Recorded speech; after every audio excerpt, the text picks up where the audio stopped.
Hi, welcome to the Pursuit of Truth. I was just watching Sky News about these four boys that died in a fire.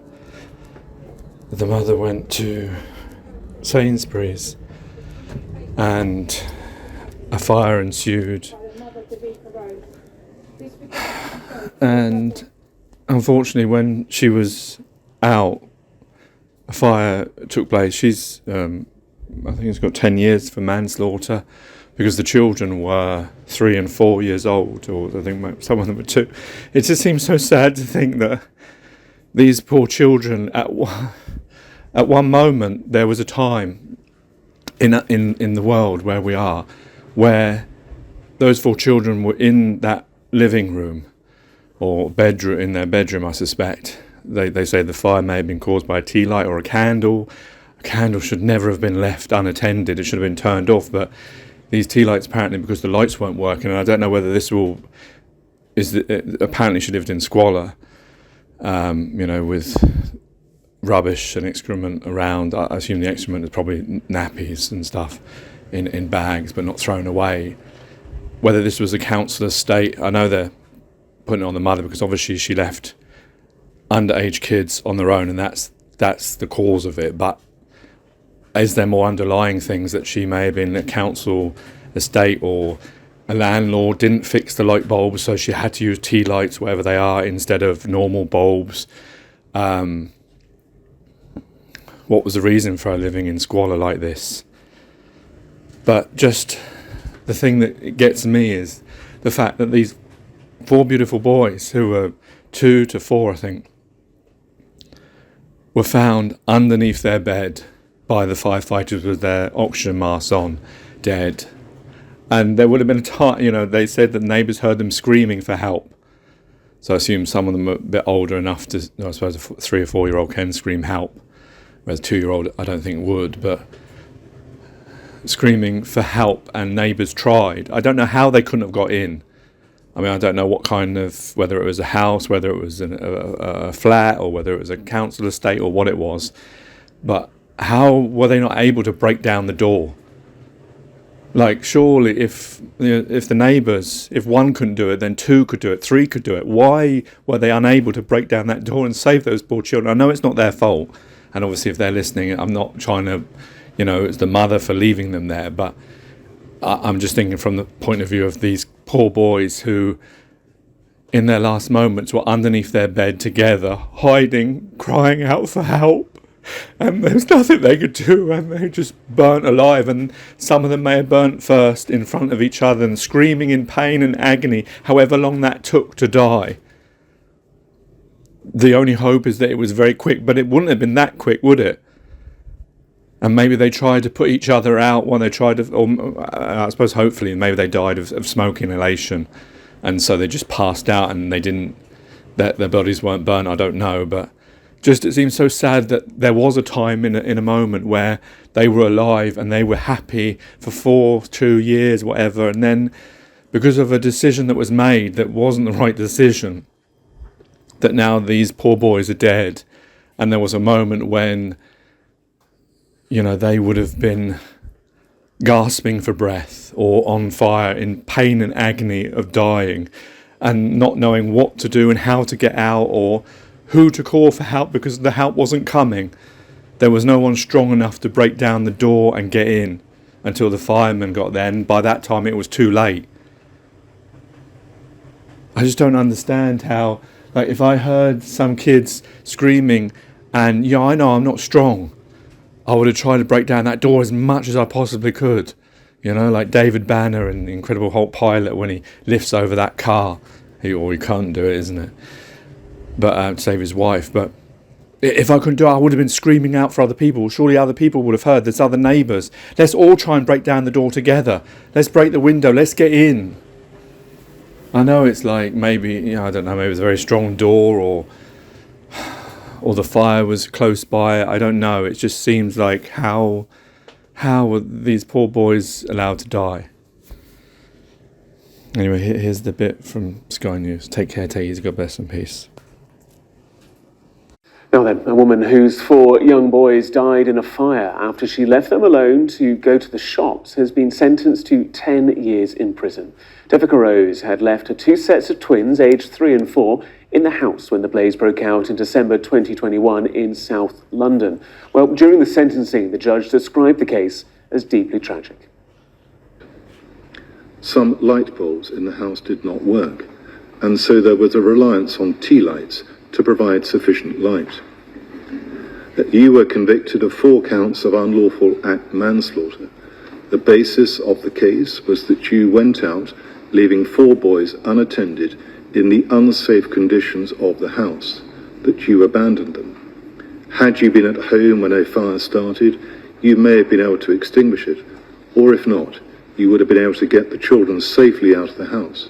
But you were not there, and the children were too young to know what to do. As a result of what you did, they were all killed. There are no other words to describe this case as anything other than a deeply tragic one. The lives of 4 young children gone in just a few moments through an intense fire. Photographs from before the fire show 4 lively and engaging boys. Ashna is outside the Old Bailey for us. And Ashna, in the judge's summing up, we heard of the troubling environments that those young boys were growing up in. Yeah, some quite distressing details given about the conditions these 4 boys were living under. On the 16th of December 2021, Devika Rose had left her 4 young boys inside their locked home in Sutton in South London while she had gone out shopping. She had left these 4 boys who were 4 years old, a set of twins, 4 years old, Kyson and Bryson Hoath, and Leyton and Logan, who were just 3 years old, in a home that was described during this trial as being as though living in squalid conditions. There was rubbish throughout the entirety of this home. There was human excrement. Instead of using the toilet in the bathroom, they had to use buckets and pots as toilets instead. They were at home when a fire thought to have been started by a candle or a tea light in the living room began to set the property on fire. The 4 boys were heard screaming and shouting for help by neighbours who had warned them to stay away from the glass, and they tried, one neighbour in particular, to break down the front door of this home. But when firefighters went into the property with their breathing apparatus on, they found the bodies of the 4 young children hiding underneath their beds. Distressing details that the paternal side of these boys listened to in court today. We heard victim impact statement from a number of family members, including from their father, Bryson Hoath, who said he has been traumatised in the 3 years since this happened. That day was the worst day of his life, and since he's experienced suicidal thoughts and has had to receive counselling to help through what has been an incredibly traumatising time for him and his family. Speaking outside the Old Bailey today was the paternal step-grandmother of the 4 young boys, Kerry Hoath. Here's what she told reporters. Today marks the end of a 3-year ordeal. Bryson, Kyson, Leyton and Logan Hoath were cruelly taken from us in a senseless act of negligence by their mother, Devika Rose. This regard she showed towards our boys has been echoed throughout this whole trial, and our family have had to endure 3 years of lies, delays and false narratives. This time has been a nightmare, and the toll it's taken on our family cannot be overstated. We've heard speculation that the fire was caused by lights on the Christmas tree, false claims that the boys were left with a babysitter. We thank the jury for seeing past that and delivering us a true verdict. Bryson, Kyson, Leyton and Logan were left alone by their mother, Devika Rose, and she has been found to be responsible for their deaths. Bryson, Kyson, Leyton and Logan were beautiful, loving children who did not deserve this. The impact they made on us in their short lives cannot be measured and will never be forgotten. We miss them every day and will always hold them in our heart. While there will be better days to come, the hole that has been left by our children's deaths cannot be filled. Our family would now like to take some time to heal and let the boys rest. We wish to thank the courts, the members of the jury and our fabulous police investigation team for the work they have done to ensure that the boys' story is heard and that they have justice, and justice has been done. The four children's mother, 30-year-old Davika Rose, went on trial last year here at the Old Bailey. During that trial, we heard that she had left the boys on their own in similar circumstances on a number of occasions. This was a family that was known to social services. We heard during the trial that home visitors, ranging from social workers to health visitors, had raised concerns about the living conditions of this family, but that in one case it was dropped just 3 months before the fire happened. Davika Rose has been on bail since that time. Today she turned up to the Old Bailey. She was in the dock and she looked as though she was finding it very difficult to listen through some of the sentencing remarks. She had to be joined by a member of support staff. She was wearing a hood, a mask, and at times we could hear her from the press gallery humming to herself and crying at times too. When the sentencing remarks were given, she was slumped on the floor. Well, after being found guilty of the boys' manslaughter last year, today the judge, Mark Lucraft Casey, has sentenced her to 10 years behind bars. Live at the Old Bailey, Ashna, thank you. Just as an afterthought, I mean, I don't know, like, it would have been interesting, and I don't know why they didn't, to hear her statement. What did she say? Did she admit blame in the end? Because they say that there was some conspiracy over that being in the Christmas lights or of a nanny being there. I don't know. It just, because also from the point of view of the social services, again, failing children. I know it's difficult. The thing is like, no one likes the social services because they take children away. And if they're in your life, then you wouldn't want them to be in your life.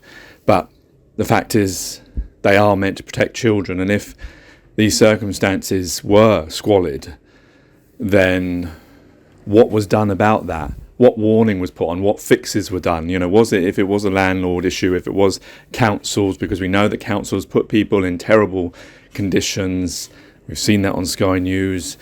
Even landlords, not all of them follow the regulations they're meant to. So, and I'm not trying to shift blame or anything. I'm looking at the bigger picture of like the whole thing. Because I don't think this, I mean, I don't know, I can't say, but did this woman, she didn't set out to kill these children. She maybe was a single parent and they needed something. And what do you do if you don't have any friends or you don't know anyone? I mean, that doesn't explain the squalid conditions. That may have been some mental health issue or support that was lacking. And I'm not trying to shift the blame or anything like that. I'm just looking at the whole picture. How could we have, how is it possible to make sure that this never happens again? It isn't just as simple as saying, as some people will, you know, in the armchairs, or, you know, will just simply say that, oh, wow, she should have known not to have gone out and she should have stayed there with them. Well, yeah, obviously that's, you know, if these children are too young, they cannot be left on their own, because this is what can happen. And like I always say, that, you know, when people think that you can do something once and then you can continue on doing it because if you did it once it was okay, well, that's the same as like walking across the road blindfolded. You know, 9 times you may not get run over, but the 10th time you will. But the fact is that I suspect there's more to this than is being reported. Because I don't know, like, why were they in that squalid condition? Why did she have to go out? Why did she think it was okay? I mean, not everyone has great, you know, common sense. I mean, but not that I'm trying to shift the blame from her, but judging from her crying and being slumped, I don't think her attention as a mother who gave birth to these 4 beautiful children wanted them to die. It's not a case of like, you know, she set out to murder them or anything like that, like some cases. This is an accident, but an accident that shouldn't have happened. And as the judge said, tragic. It's too easy to just, you know, jump on bandwagons, this, that and the other. But I suspect there's more to this. So I didn't want to just not say something, because I feel, watching it, that I feel there is more to this. But just they're sticking to one strand of narrative to report on. But just from my view of watching this, it's just, I feel for those 4 boys in that moment that's gone now.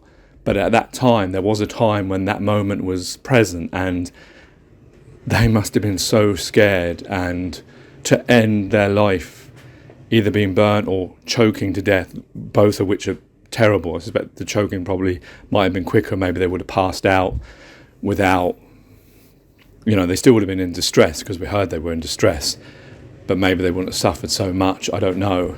I mean, that's just me, isn't it? Like all of us trying to tell out everyone that when someone dies, it's peaceful and this, that and the other. We're just trying to reassure ourselves. And this is just one case. So it just touched me, and that's why I wanted to keep it on here to make comment of it, and if anyone else hadn't heard about it. But it's just one example of the suffering that humanity is still going through. And maybe, and I know this isn't trying to justify anything, but if we lived in a better system where we didn't care about money, where, we did things like I always mention on The Pursuit of Truth, and I know I always keep going back to this and harping on about it, but then maybe this wouldn't have happened. Because it shouldn't have happened even in the world that we're living. But, yeah. Take care, take it easy, God bless, and peace.